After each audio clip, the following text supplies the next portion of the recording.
মুমিন জীবনে বিপদ যত বেশি, কষ্ট যত বেশি, তার সামনে সফলতা তার চেয়েও বেশি, ঠিক কিনা বলেন? কারণ বিশ্বাসীরা জানে রাত্রি যত গভীর হয়, সুবহে সাদিকের সময় তত আগাতে থাকে। গর্ভবতী নারীর পেটের ব্যথা যত বাড়তে থাকে, ঘরে নতুন মেহমান আগমনের সময় ঘনাতে থাকে। মুমিনদের উপর বিপদ, অত্যাচার, আপদ, পরীক্ষা যত বাড়তে থাকে, কালেমার পতাকা উড্ডয়নের সময় কাছে আসতে থাকে।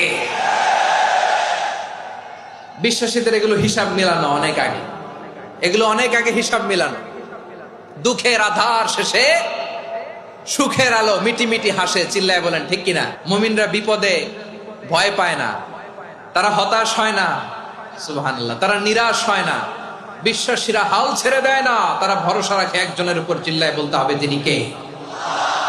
কারণ মুমিন জানে the grief isn't permanent, the test isn't permanent, the struggle in our life isn't permanent. আমাদের জীবনের দুঃখ, কষ্ট, স্ট্রাগল এগুলো পার্মানেন্ট নয়। After every difficulties there is an ease. সব কষ্টের পরেই একটা সুখ আছে না নাই? রব্বুল আলামিন বলেন ফাইন্না মাআল উসরি ইউসরা, ইন্না মাআল উসরি ইউসরা।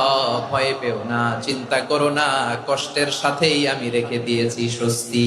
সুবহানাল্লাহ বলেন। দুঃখ যত বেশি, পরীক্ষা যত বেশি, কষ্ট যত বেশি, সুখের সময় তত কাছাকাছি, চিল্লায় বলতে হবে ঠিক কিনা? এজন্য মুমিন জীবনে পরীক্ষা বেশি, মুমিনদের হতাশা নাই। মুমিনরা নিরাশ হয় না, হতাশ হয় কাফিররা। মুমিনরা কখনো হাল ছেড়ে দেয় না, মুমিনরা ভরসা রাখে একজনের উপর, তিনি কে? তাহলে আমার প্রিয় পটুয়াখালীবাসী, বিপদ থাকবে, পরীক্ষা থাকবে, এই বিপদ থেকে আমাদেরকে উদ্ধার করবেন একজন, তিনি কে? আমরা শুধু আল্লাহর উপরই ভরসা রাখবো। রাজি আছেন তো? চাইবো একজন সত্তার কাছে, আওয়াজ করে বলুন তিনি কে?